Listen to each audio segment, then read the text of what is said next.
Felix Mendelssohn Bartholdy nasceu em 3 de fevereiro de 1809 em Hamburgo, que já era na época uma grande cidade industrial da Alemanha. Filho de uma família judia com uma excelente posição econômica, viveu uma vida confortável, podendo permitir-se todos os luxos. Estudar o que quisesse, viajar, dedicar-se a diversas artes. Sua vida decorreu feliz, pelo menos nos primeiros anos. Além disso, era superdotado e tinha pais que, possuindo um desenvolvimento intelectual bastante grande, conseguiram perceber o talento do filho e lhe proporcionar uma educação à altura do seu intelecto. O pai era generoso, talvez até em excesso, e podia pagar por qualquer coisa que ele quisesse estudar. Além disso, tinha poder nas altas esferas, às quais estava ligado economicamente, para ajudá-lo a fazer carreira. Mas Félix tinha qualidades que o fizeram merecer os cargos e honras que alcançou. Na verdade, foi Leah, a mãe, cuja tia, Sarah Levy, tinha sido a aluna preferida de Wilhelm Friedmann Bach, um dos filhos mais inteligentes e promissores de Johann Sebastian Bach, a pessoa que mais influiu na escolha da carreira musical de Felix e Fanny, já que foi sua primeira professora. Os dois irmãos foram sempre muito unidos, embora aparentemente ele não desse muito valor aos trabalhos de composição da irmã. Tanto Felix como Fanny eram muito dotados.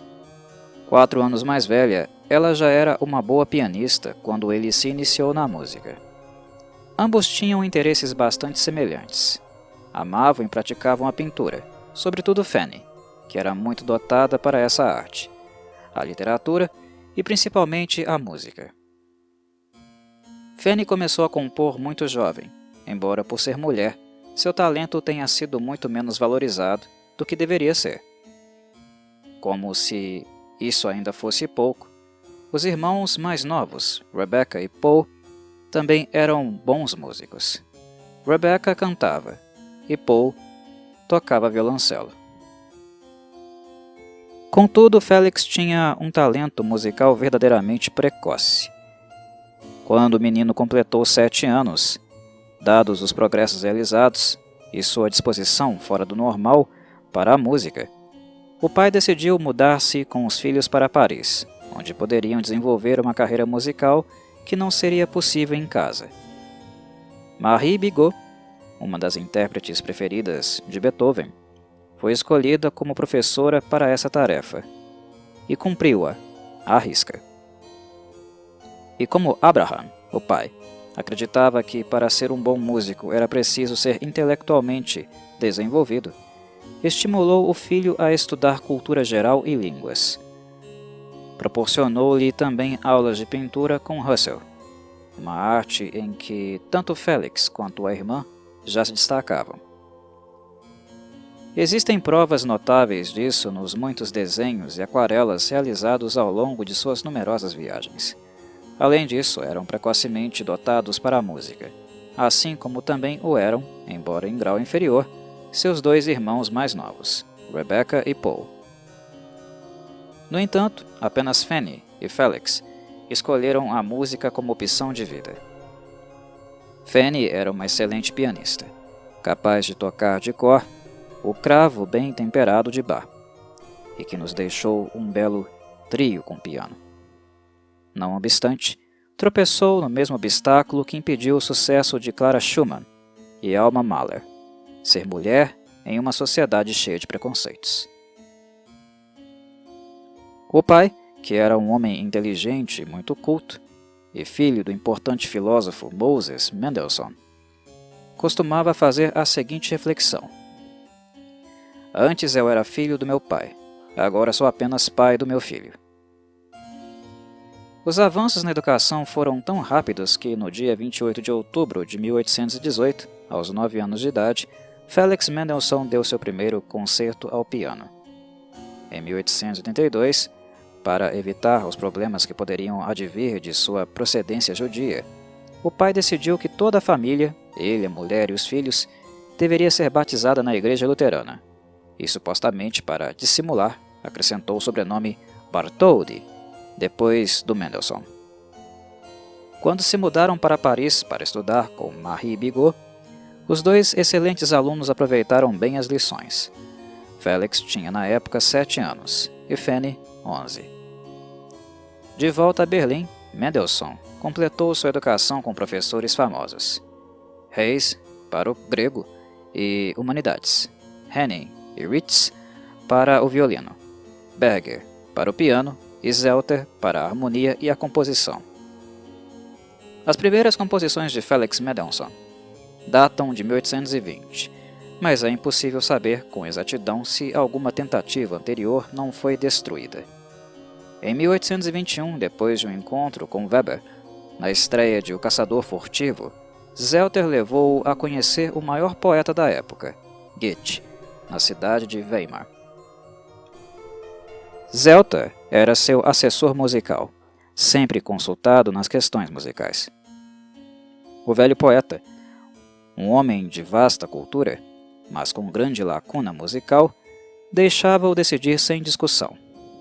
Dessa forma, admitiu a Mendelssohn que tinha recusado os trabalhos de Beethoven durante muitos anos. Os Lieder, sobre seus poemas, que Schubert lhe enviara e tudo aquilo que, segundo o grande pedante, carecia de categoria para perturbar a atenção do gênio. Contudo, há algo que nos faz meditar sobre as relações entre Mendelssohn e Goethe. É verdade que Goethe influenciou um espírito tão jovem, e não poderia ser diferente. Mas como explicar o contrário? Quando estava em casa do poeta, Mendelssohn costumava tocar piano para ele. Uma vez, depois de uma interpretação de Beethoven, Goethe lhe disse: "Isso não comove. O que produz é admiração." Era nada menos do que o primeiro andamento, em versão pianística, da Quinta Sinfonia. E pouco depois, não conseguindo conter-se ao ouvir outra passagem, exclamou: "Isto é grandioso, insensato. Parece que a casa afunda." E saiu da sala. Depois da refeição, durante a qual tinha permanecido pensativo, ao recair novamente a conversa sobre Beethoven, inquiriu o jovem com vivacidade. Queria saber mais e mais. Nem ele, nem Zelter, seu conselheiro em questões musicais, compreendiam que Beethoven significava o novo, o que ia chegar, e não o admitiam. No entanto, Goethe reconhecia que estava perante algo importante, mas que não conseguia compreender. Como foi possível que o jovem Mendelssohn, que conhecia e apreciava essa música, não tenha percebido, nesse momento bem mais tarde, que ele também estava ficando para trás, que nesse aspecto estava mais próximo dos velhos mestres do que deveria estar? Complexa figura esse jovem de menos de 20 anos, extraordinariamente dotado, que por um lado corrigia os erros nas obras de Bach, vangloriando-se perante seus mestres do muito que sabia, e ao mesmo tempo tentava fazê-los compreender a música do profanador das leis que era Beethoven. Se encontrava os erros nas obras de Bach, o que encontraria nas furiosas tempestades do gênio de Beethoven? A acolhida que Goethe deu a Mendelssohn levou algum tempo a tornar-se calorosa, embora sua juventude e sua graça o tenham impressionado. Foi só na segunda visita que o poeta começou a compreender que estava diante de uma inteligência e um talento musical excepcionais. Mendelssohn compôs prolificamente sinfonias, obras para piano, lira, quartetos, estudos, motetes. Foi herdando alguns dos tiques do velho Zelter, dando-se inclusive ao luxo, como dissemos, de corrigir algumas passagens de Bach que continham falhas. Suas 12 primeiras sinfonias, para orquestra de cordas, carecem praticamente de interesse, e apenas a 14ª, escrita em 1824, quando ele tinha 15 anos, passou a fazer parte do seu catálogo com o número 1. Foi nesse ano que conheceu o grande pianista da época, Moscheles, com quem chegou a ter uma grande amizade. Nesse mesmo ano escreveu um número considerável de obras. Deixando de lado as sinfonias de juventude, escritas para orquestra de cordas, utilizou a 14ª como a primeira de uma nova série, que considerará as únicas verdadeiras sinfonias que compôs. Tinha 15 anos e, para o uso doméstico, compôs a abertura para Sonho de uma Noite de Verão. A família admirava tanto a música quanto o teatro, praticando essas artes em saraus que organizava e dos quais também participavam amigos, personalidades e especialmente artistas de passagem pela cidade. Em casa havia uma verdadeira devoção pelas obras de Will, como chamavam Shakespeare, citando-o como um velho amigo da família. Mendelssohn ainda não lia inglês, embora já tivesse feito estudos sérios da língua, e por isso tinha que recorrer a uma tradução, certamente não muito fiel. No entanto, não precisava do texto. Queria saber de duendes, fadas, elfos, do rei e da rainha dos elfos e das fadas, do travesso Puck, de Bottom, que uma brincadeira dos deuses transformou em burro, do amor de Lisandro e Hérmia. Conhecia tudo isso muito bem. Nasceu então uma das obras musicais mais bonitas que conhecemos. Felix Mendelssohn era um jovem livre de preconceitos, por muito que os ensinamentos de Zelter o tivessem influenciado. E como uma criança entrou no mundo mágico de Shakespeare com a maior candura e liberdade, conseguindo uma obra de uma sinceridade, de um candor e de um encanto dificilmente igualáveis. Pode parecer espantoso que um jovem de 15 anos escrevesse uma obra como essa, mas isso é mais compreensível quando se leva em conta que ele começou a escrevê-la muito cedo. Em 1820, com apenas 12 anos, podemos ver no seu caderno manuscrito, onde guardava e descrevia cuidadosamente todas as suas obras, nada menos que 50 ou mais peças escritas em um único ano. Andamentos de sonata, trios de câmara, peças para piano, lira e peças para órgão. Tinha, por isso, uma experiência consideravelmente notável, sobretudo porque sua técnica compositiva, seus conhecimentos de harmonia, de contraponto, de formas musicais, estavam muito acima dos de qualquer estudante mais velho. Foi em outubro de 1825 que Mendelssohn começou realmente sua produção artística com o octeto em Mi maior para cordas, dedicado ao seu professor de violino, Ritz, e assumiu-se como um verdadeiro compositor ao escrever a primeira parte da abertura para O Sonho de uma Noite de Verão, que iria ilustrar uma encenação da obra de Shakespeare e que estrearia em 1827 na cidade de Stettin. Contudo, uma vez que não acabou sua formação universitária, regressou aos estudos de literatura, de filosofia, nada menos do que com Hegel, e de várias línguas, entre elas o italiano, o francês e o inglês. Quando Mendelssohn saiu da universidade, o pai incentivou-o a seguir a carreira musical. Em 11 de março de 1829, regeu a Paixão segundo São Mateus, de Johann Sebastian Bach, que não era interpretada desde 1750. Seria Mendelssohn então, com apenas 20 anos, realmente capaz de empreender uma obra tão grande? Estaria suficientemente preparado para mergulhar em semelhante monumento musical? Hoje, muitos dos musicólogos que estudaram a obra de Bach e do compositor de Hamburgo duvidam dessa possibilidade. Depois da estreia da Paixão segundo São Mateus de Bach, um estrondoso sucesso, decidiu viajar de novo. As viagens eram uma obsessão para ele. Só a Inglaterra viajou 10 vezes, passando lá longas temporadas. Dessa vez, percorreu boa parte da Áustria e da Itália.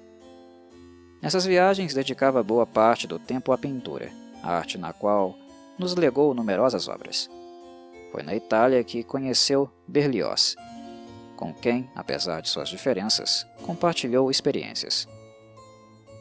Depois voltou a Paris para encontrar-se com Chopin, Liszt e Meyerbeer, mas partiu rapidamente, devido à epidemia de cólera que assolava a cidade, e também à impossibilidade de estrear sua obra mais recente, a Sinfonia da Reforma.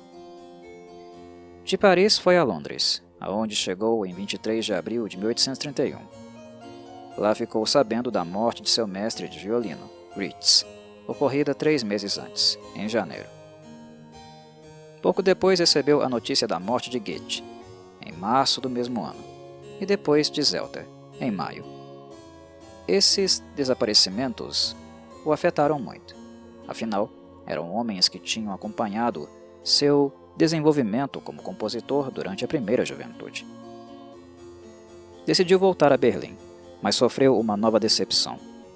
Acreditava que seria escolhido para ocupar o lugar de seu mestre Zelter na direção da Singakademie, e, ao ver que lhe recusaram o único cargo musical que gostaria de assumir, abandonou rapidamente a cidade. Na verdade, essa decepção foi um golpe de sorte, uma vez que o esperava algo que satisfazia suas melhores esperanças. A direção da orquestra da Gewandhaus de Leipzig. Enquanto a nomeação não chegava, dirigiu o Festival do Baixo Reno e fez nova viagem a Londres, onde, em 13 de maio de 1833, estreou sua Sinfonia Italiana. De volta, assinou um contrato de 3 anos para dirigir o departamento musical de Düsseldorf, onde aposentou seu oratório Paulus, em 22 de maio de 1836. Por fim, no outono de 1835, saiu a nomeação para a direção da Gewandhaus de Leipzig, onde se encontrou com Chopin e travou uma grande amizade com a família Schumann-Wick. Pode-se dizer que em Robert Schumann, Mendelssohn encontrou uma alma gêmea e uma amizade que os uniria pelo resto da vida, a pouca vida que restava a ambos. Foi-lhe também confiada a direção da orquestra do Cäcilienverein, de Frankfurt, onde conheceu a jovem Cécile Jean Renaud, de origem francesa e descendente de uma das famílias huguenotes que se espalhavam pelo país. Em 28 de março de 1837, realizou-se o casamento, uma união feliz da qual nasceram 5 filhos. O nascimento de seu primeiro filho o encheu de alegria. Karl Wolfgang, em honra de Mozart, nasceu no dia 7 de fevereiro de 1838, e Maria, em 2 de outubro de 1839. Daí em diante viriam os outros 3, com uma regularidade só perturbada pelas contínuas viagens do pai. Em setembro de 1839 fez nova viagem à Inglaterra. Antes de partir, recebeu uma proposta do rei da Prússia, Frederico Guilherme IV, que pretendia manter o compositor ligado a Berlim de uma forma ou de outra. Com cuidado para não quebrar o protocolo, ao rei não podia apresentar recusas se quisesse continuar vivendo em seu país, mas, hesitante diante dos deveres que poderiam lhe impor, pediu tempo para pensar e viajou à Inglaterra. Mas acabou aceitando o convite e foi nomeado Kapellmeister da corte. E, no ano seguinte, diretor-geral de música da cidade de Berlim. Era um cargo importante, que teria solucionado os problemas econômicos de um Schumann ou de um Brahms, mas que para ele só trazia um prestígio de que na verdade não necessitava. O próximo acontecimento importante foi a criação, graças aos seus esforços, do Conservatório de Leipzig, um dos seus sonhos mais acalentados. A inauguração ocorreu no início de 1843. Sua amizade com Schumann e o alto juízo artístico em que o tinha o levaram a nomeá-lo professor da cátedra de piano. Nesse período, como Mendelssohn precisava viajar continuamente de Leipzig a Berlim, o que na época não era exatamente uma viagem curta, sua saúde começou a se ressentir do esforço. Decidiu então descansar por 1 ano e viajou a Frankfurt, onde começou a escrever seu concerto para violino e orquestra. Mas, quando a estreia se aproximava, sua saúde, que piorava a cada dia, o impediu de assumir a regência da orquestra, sendo substituído pelo compositor holandês Niels Gade, que estudara no mesmo conservatório criado pelo mestre em Leipzig. Apesar disso, ainda que quase sempre recolhido em casa, Mendelssohn continuou compondo 6 sonatas para órgão, o trio em dó menor, o quinteto em si maior e o sexto caderno das canções sem palavras são todos desse período. Em 1846, ainda teve forças para fazer uma última viagem à Inglaterra, onde estreou seu oratório Elias e o regeu várias vezes, além de se apresentar como solista no quarto concerto para piano e orquestra de Beethoven, uma de suas obras preferidas como concertista. De volta a Frankfurt, ficou sabendo da morte de sua irmã Fanny, para ele uma verdadeira catástrofe. Em meio à dor que essa morte lhe causou, compôs seu quarteto para cordas em Fá menor e outra obra de grande qualidade, o Nachli, assim como vários fragmentos do novo oratório que estava escrevendo, Christus, e que não chegou a terminar. Sempre que podia, viajava e pintava. Custava-lhe menos esforço que compor. De vez em quando, aproximava-se do piano e tocava, mas não por muito tempo. De volta a Leipzig, pôde assistir à segunda apresentação de seu concerto para violino em Mi menor, dessa vez a cargo de um violinista que também se formara no Conservatório de Leipzig. Joachim, uma jovem promessa que acabaria se convertendo em um dos grandes solistas nos anos seguintes. Foi uma interpretação que o encheu de alegria e satisfação, mas lhe restava pouco mais do que um mês de vida, e, em 4 de novembro de 1847, morreu, aos 38 anos. O problema da evolução musical de Mendelssohn é justamente sua imobilidade, sua maneira de ajustar-se a um modelo de uma vez por todas. Isso não quer dizer, absolutamente, que fosse um mau músico. Era um grande músico, mas com certeza teria sido melhor se tudo não tivesse sido tão fácil para ele. Não estamos dizendo que a arte nasce do sofrimento, a boa arte. Não necessariamente. A alegria também produz boa arte, ou ao menos pode produzi-la. O que ocorre é que as dificuldades obrigam o ser humano a lutar, a buscar soluções que parecem impossíveis, a ver a vida de um ponto de vista muito mais profundo, mais reflexivo. Mas grandes homens são forjados na luta do que na facilidade, pelo menos é o que nos ensina a história. Amamos a música de Felix Mendelssohn. Segundo Adolfo Salazar, ele canta incessantemente, nunca de maneira igual, mas sempre a mesma coisa. Acrescentaríamos algo. Os pássaros cantam sobretudo na primavera. É a busca do par que os leva a afinar o trinado no máximo de sua força e beleza.